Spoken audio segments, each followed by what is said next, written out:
নমস্কার বন্ধুরা, কেমন আছেন? স্বাগত জানাচ্ছি ব্যঞ্জন কুকিং স্টুডিওতে। আজ আপনাদের জন্য এনেছি এমন একটি রেসিপি যা একবার দেখলে না বানিয়ে থাকতে পারবেন না। হ্যাঁ বন্ধুরা, আজ বানাচ্ছি দারুণ স্বাদের কাতলা মাছ ভুনা।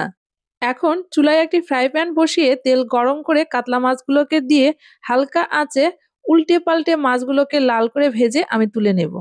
ওই তেলেই 2 থেকে 3টা এলাচ ও 2 টুকরো দারচিনি দিয়ে একটু নাড়াচাড়া করে দিয়ে দিচ্ছি পেঁয়াজ বাটা। পেঁয়াজ বাটাটা দিয়েও একটু নাড়াচাড়া করে ভাজা ভাজা করে দিয়ে দিচ্ছি স্বাদমতো লবণ, 1 চামচ করে হলুদ ও মরিচ গুঁড়া। আরও দিব 1 চামচ জিরা গুঁড়া ও 1/2 চামচ আদা বাটা। এখন সমস্ত মশলাগুলোকে সুন্দরভাবে নাড়াচাড়া করে কষিয়ে নেব। মশলা থেকে যখন তেল ছেড়ে দিবে তখন দিয়ে দিব পরিমাণ মতো জল। এবার 5 মিনিটের জন্য ঢাকনা দিয়ে দিচ্ছি। 5 মিনিট পরে ঢাকনা উঠিয়ে একটু নাড়াচাড়া করে দিয়ে দিচ্ছি ভেজে রাখা মাছগুলো। মাছগুলো দিয়েও একটু নাড়াচাড়া করে দিব।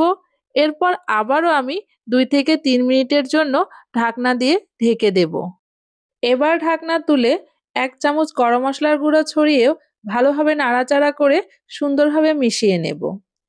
এরপর সামান্য কিছু ধনেপাতা কুচি দিয়ে 1 থেকে 2 মিনিট ভালোভাবে ফুটিয়ে নামিয়ে পরিবেশন করব। তৈরি হয়ে গেল আমার মজাদার স্বাদের কাতলা মাছ ভুনা। ভিডিওটা ভালো লেগে থাকলে অবশ্যই একটা লাইক, কমেন্ট, শেয়ার আর সাবস্ক্রাইব করতে ভুলবেন না কিন্তু। ধন্যবাদ।